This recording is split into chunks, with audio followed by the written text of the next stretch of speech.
Hey everybody, welcome back to Good Mom. I'm Lindsay and I'm with my friend Sunny, who's just sitting over there in San Diego, and I'm in Daytona Beach with my pet. You have a friend, yeah. This is my friend. This is Desi, the tiny toy poodle whose other name is Prince Desi because he's 13 years old and he has been carried a lot like this his whole entire life.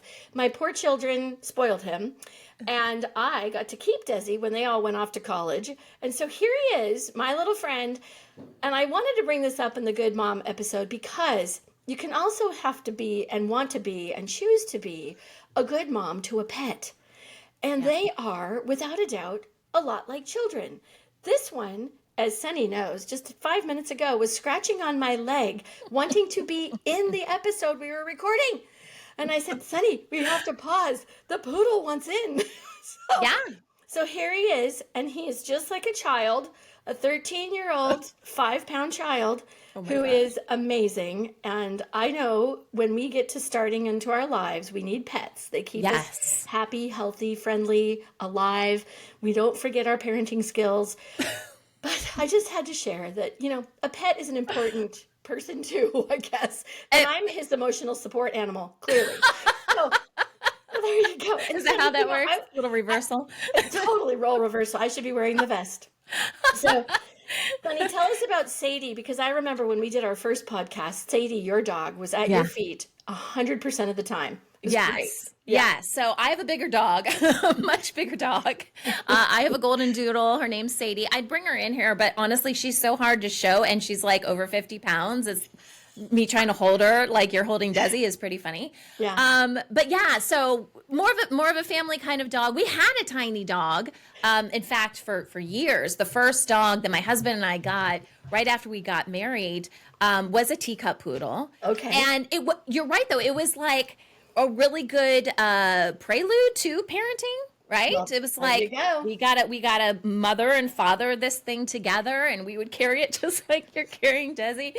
And then we had him for like 13 years or so, and then a couple years ago, unfortunately, he passed away. Aww. And then I was like, oh, we're gonna get a big family dog, because I had the commercials in my head, because we're like a 6-person family, so we're like big family. We're gonna get a family dog, and then we'll take it, to all these festivals, because I'm in California, and like there's a bunch of festivals and outdoor stuff here, and I'm like, oh, we're gonna be that family. It takes their dog everywhere.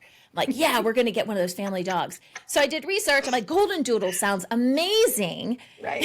Until it's not, but yes. I love Sadie to pieces. Truly. I know that I have her for a reason. I'm still trying to figure out what that is.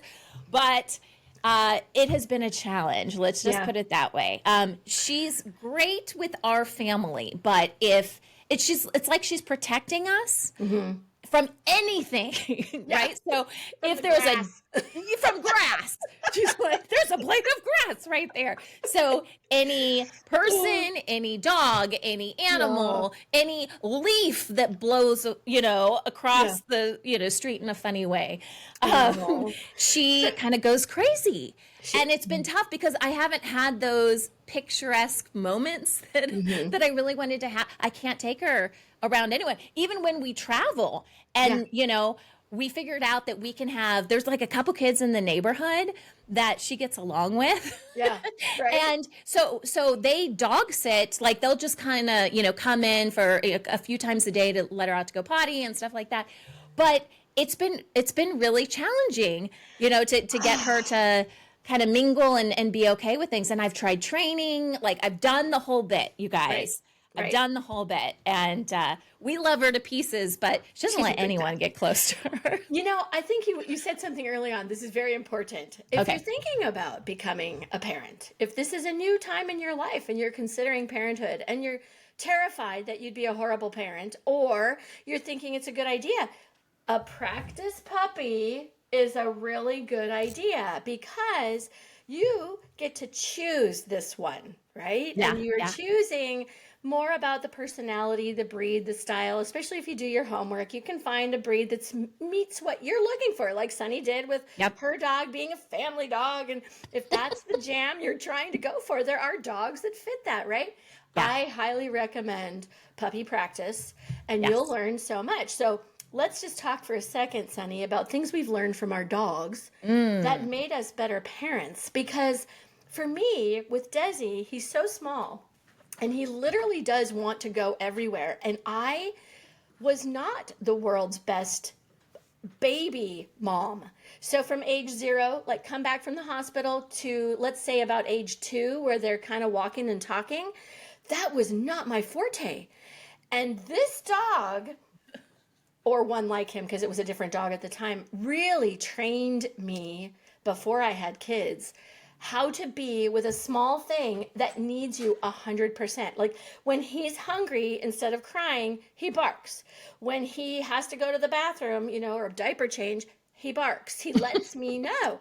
And I can tell you, he trained me on how to pay attention to that, because I probably would have just been, whatever, I don't need to do anything about that. I was busy. I was working full time and all the things. So he really did train me to be more attuned to what a small little thing needs when it can't do anything for itself. It's you. So as a parent, I can recommend that. Yeah, I'm trying to think what Sadie has taught me. Patience. You know what they say? Don't pray for patience, because you're going to get a heap of problems to help train you to be patient.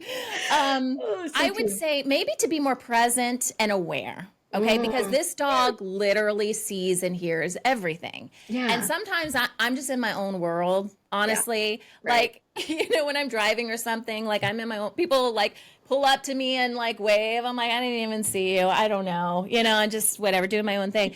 So because she's so attentive, I have to be more attentive. And because I'm trying to protect her, because she's really like, she's not a fierce dog. She'll bark her head off, and then if that other dog or whatever comes closer, she'll run like a scaredy cat. She's like trying to control the situation with her, and I'm going to bark and try to scare you because I know I can't handle it if you get too close, kind of thing, right? Yeah. Oh my gosh, Sadie's a helicopter mom. What? That's it. She taught you all about what not to do. That's great. I love another thing, though, that I really, truly felt, even before we got Sadie, is that I felt that not only is she protecting us and making us aware of what's here physically, but there's a spiritual component to what this dog can see and sense. Nice. And I don't know if you've ever experienced that, but 100%. I've had roommates. This was before we got married, but I had a roommate that had a cat. And this cat, I swear, could see spirits and knew exactly what was going on, because there'd be nothing happening and she would be like, the little kitty cat growl or whatever at nothing that was there. And I could sense that. And I knew even before we got Sadie that she was going to defend against those things. So while it drives me crazy, I also do understand that there's an important purpose. And that's what I said. Like, I don't believe at all that you randomly get a dog and, it's just coincidence or just woo. Like, no, that dog was supposed to have you. I believe there's probably even a soul contract there. I think that you were supposed to come into their life, vice versa. You were supposed to learn from each other. And I really do see Sadie having those same types of gifts that one cat had, where she can see things that aren't there and is protecting me in a lot of different ways. That is so cool. And would you say, like, right now she's your dog, or would you say that she belongs to one of the kids? Because for a while, this is Desi, he was totally my daughter's dog. I mean, without a doubt. He followed her like she was just part of his body. And then when she went to college, he became my dog. Yeah. And he is now attached at the arm, hip, whatever it takes. So I apologize now for any future episodes where Desi appears. It's only because he's scratching my leg and saying I need to be part of it. Now, but as part of this, the conversation you were just sharing was maybe there's also a part of this too, that Sadie helped you believe in the other spirits, the other things that are with us. I've heard from a lot of people that children, babies, young kids, the veil is so thin they can see them too. And so, they might start talking to something that's not there, but they're actually seeing something. No, your child is not schizophrenic.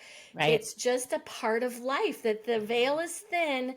Their minds haven't been told that things aren't real or are. Yeah. And so they're just seeing it. And so that's cool that maybe dogs will also help us be better parents when our kids are talking to the wall. They're not talking to the wall, and the dog may assist.